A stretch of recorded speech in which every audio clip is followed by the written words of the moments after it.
Is online registration possible? People complain that only forms are available online, but for the card or the number, you need to go to the UID centers. Yeah, that is the situation today, that you need to go to the enrollment center to deliver both demographics and your biometrics. We are of course now targeting to have online registration too. So we are developing an appropriate software for that purpose, which will enable the resident to pre-populate his data, demographic data online, and go for his biometrics only to the enrollment center. So that facility would soon be coming out. Okay, till then we would have to request the people to go to the enrollment center. I think they should remember, when we say demographics, it is a very minimal data. We just ask for the name, the place of residence, the date of birth or an approximate age, and the gender. And in a way, we are the first one to be also recognizing the third gender. Yes. Okay, both, Apart from apart from male and female, one is free to register also as a transgender. Okay, and when the committee actually decided on this demographics, they did it consciously because they want to respect the privacy of the person. That if we tend to seek too much of demographic, one is they may not come forward. Secondly, they may get apprehensive. And when we talk of uniqueness, we are providing a unique number based on biometrics. So therefore, biometrics is very comprehensive. We take the photograph of a person, we take all the 10 fingerprints and both the iris. So we, in a country of India's size with 1.23 billion population, if we need to have uniqueness, then we need to have a combination of biometrics. We need to combine fingerprints with iris sometimes, and then only it will be possible for us to also provide an authentication, which is the true test of this unique identity number. So it is important that they come to the center. I believe, Mr. Dalwai, in the initial stages at the enrollment centers, they kept asking about your bank account numbers and other things. So people are very, very apprehensive. Do they ask bank account numbers and any other your property, this and that? Yeah, I think that is another apprehension that people have, and I'm happy that you sought for a clarification on this. That one of our mandate is where we provide authentication, which is primarily required to provide service delivery by the service providers. Now, one of the important services that we would like to achieve in this country is financial inclusion. It is believed that 40% of India's population today is outside the institutional credit system, because the banks are not there at the village level or in the rural areas. So there is a concept of what is called a no-frill account. Through the business correspondence, a simple non-brick, non-mortar bank will be set up, where transactions will be possible, in the sense that a Narega worker or a wage employee can now seek his deposits of wages into his bank and also get the money withdrawn from there.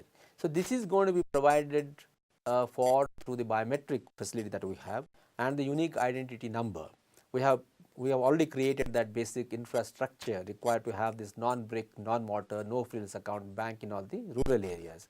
So for this purpose, when the resident comes to the enrollment center, we ask him whether he would like to open a bank account. Okay? It is not a mandatory. It's optional. If at all the resident wants to open a bank account, then he is free to say yes. And the next question would of course be that if he wants a bank account, then does he also give consent to share this basic information with the concerned bank?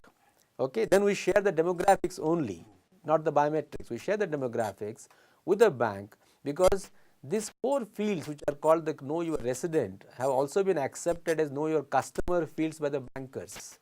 So he doesn't have to give that additional information to the bank. So it is an optionality.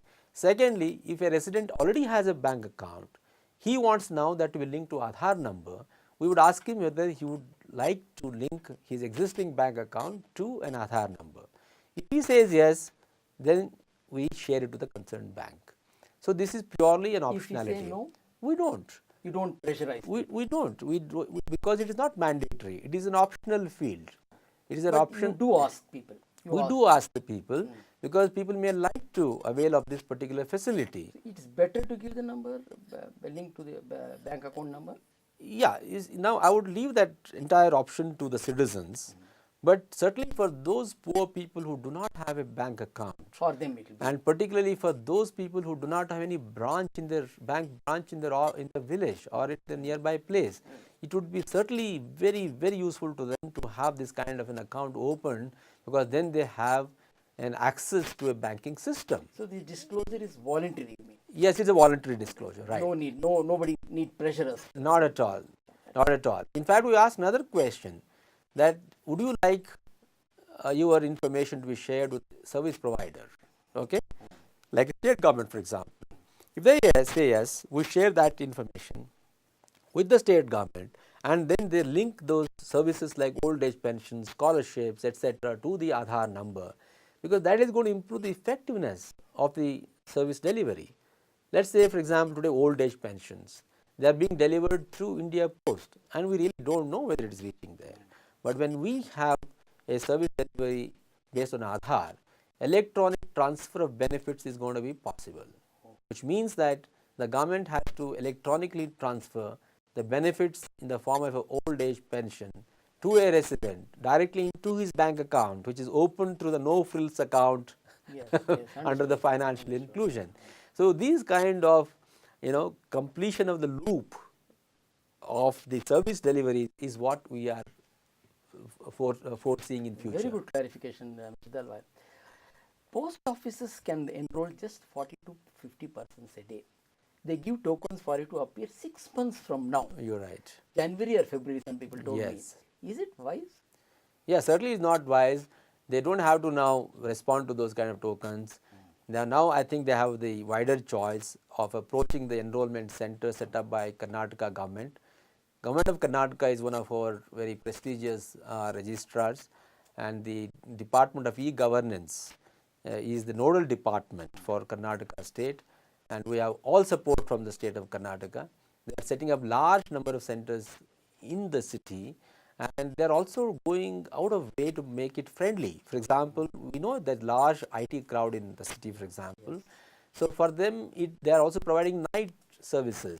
There are some select centers in the city where they can, which operate from 10 p.m. to 8 a.m. in the morning. So, those who are engaged daytime are free to go at night and give their How many data. such night centers are there? We have around 8 at the moment, but we will be increasing all these things.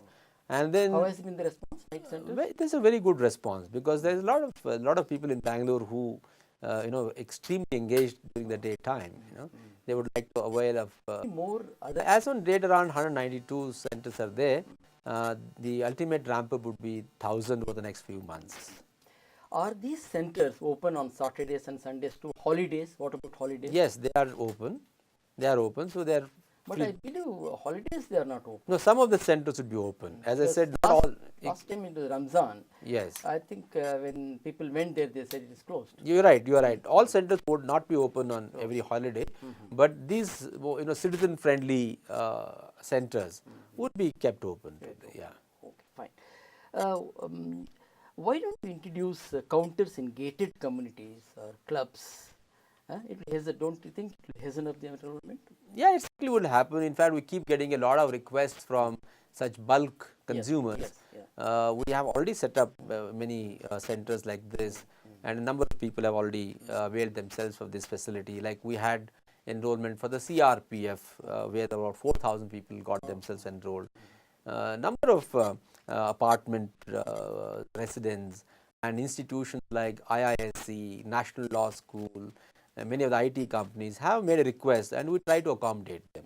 It is good for us and good for them. It is a win-win situation, I Even guess. schools, I think if you can go to schools and Yes, colleges. correct. We So can in also one bulk you can just complete. certainly. Yeah, I think it's a good suggestion. We will accept I that. think it will speed up things, I feel. Yes, it will. It will.